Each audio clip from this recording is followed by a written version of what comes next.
The two top polling candidates in tonight's debate, Bernie Sanders and Elizabeth Warren, are longtime friends, allies, and reportedly even agreed not to attack each other during the campaign. They're often looked at as ideologically similar, with one major exception. Bernie Sanders calls himself a democratic socialist. Elizabeth Warren says she's a capitalist to her bones. But what do their supporters believe? Anthony Salvanto is CBS News Director of Elections and Surveys, and Lynda Tran is a CBSN political contributor, Democratic strategist, and founding partner at the firm 270 Strategies, which is working with the DNC for the 2020 election.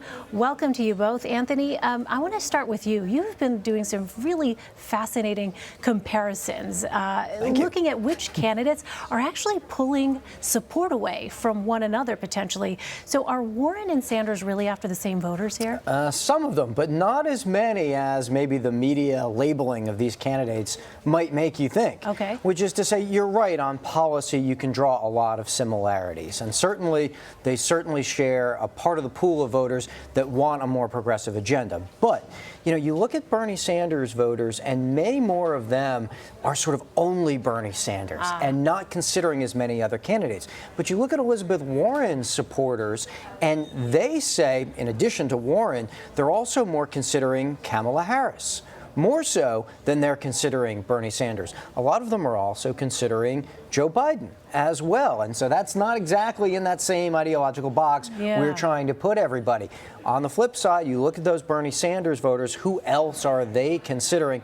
Less so Warren, a little bit of Joe Biden as well. So again, not staying in those ideological lanes that maybe the media is trying to put everybody into. I don't know what you're talking about. No, what could I be talking about? We don't do that. We don't put people in boxes. Not us. No, but this is why it's important, because this is a reality check for us. And this is why I really enjoyed talking to you about this, because the data is one thing. When you actually look at it, it's quite different from maybe what the quote-unquote narrative is. And I think on that point, it shows you that voters are looking at this really in terms of viable, not viable, tiers and lower tier. That upper tier of candidates, we've seen them in the polling kind of exchange voters a little bit, kind of moving around support, and that's where the break really is. So, Lynda, as the Democratic strategist here at the table, tell us what you think when you see some of these, options for people in their mind, how they're categorizing or maybe not categorizing these different groups of candidates. Well, I mean, I keep saying this over and over and over again. I feel like a broken record, and I hope all the candidates are listening.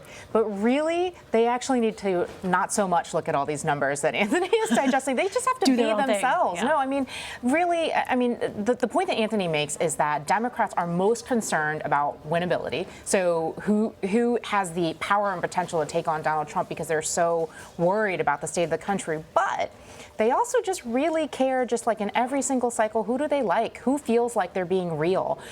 Who sounds like they understand their day-to-day concerns? And that actually isn't a mathematical analysis. And I think it's part of the broader appeal for both Bernie Sanders and Elizabeth Warren, is that when they talk about their populist ideals, when they talk about the impact of their policies on working people, we believe them, because that's what they've been about always and always. I hear what you're saying, Lynda, but isn't the reality that at some point somebody on these campaign staffs are going to be looking at who's basically right over their candidate's shoulder, who it is that is right at the heels of their candidate in the polls. And they will be looking at data like the data that Anthony provides here and saying, how should we translate that now to the performance, for instance, on the debate stage? Yes, I should clarify. First and foremost, be yourself, have a plan, get that out into the world. But then, absolutely, you should look at how you're performing. How does it impact? Yeah. Of course. And if I'm on Elizabeth Warren's team or Bernie Sanders' team, I'm definitely thinking about, yes, they're friends.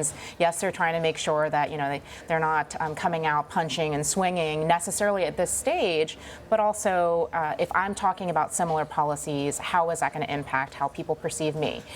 What I've been seeing and hearing anecdotally, less so on the numbers front, is that those young people that were really motivated by Bernie Sanders, they still are, and those people who are highly educated, who really care about the nitty-gritty details, are still motivated by Elizabeth Warren. So far, those are pretty pretty different camps, I think. Yeah. So, Anthony, let me ask you, what edge do Warren and Sanders have over the frontrunner Joe Biden here heading into the debate? Well, a little mathematical analysis, Yeah. but not. You're right. Not everything is math. Look, the numbers tell stories about people. Okay. So one of the things we see in the aggregate numbers is that both Sanders and Warren have gotten really high scores when we ask voters, who do you think would fight a lot for people like you? And in that regard, they outdistanced Joe Biden on that measure. Now, to your point, Biden has a lot of other strengths going for him in the eyes of voters. They think he's electable. They think he can beat Trump. But it's on that measure that I think you step back and take notice and you wonder, okay, heading into this round of debates, does Joe Biden try and change or make up those numbers? Yeah. Or does that feeling that is in the minds of voters that Warren and Sanders are fighting for people like them, does that kind of carry that emotional weight as well? That's one thing to look at. You know, what's interesting is it wasn't that long ago when Joe Biden was saying he would take Donald Trump back behind the gymnasium, right? I mean, it wasn't that long ago. Right. I think what has made some folks hesitate is his last debate performance, is that he didn't seem so ready to be on the attack and push back on some of the things that came flying at him on the debate stage. And so he has a really big opportunity this week to set the record straight.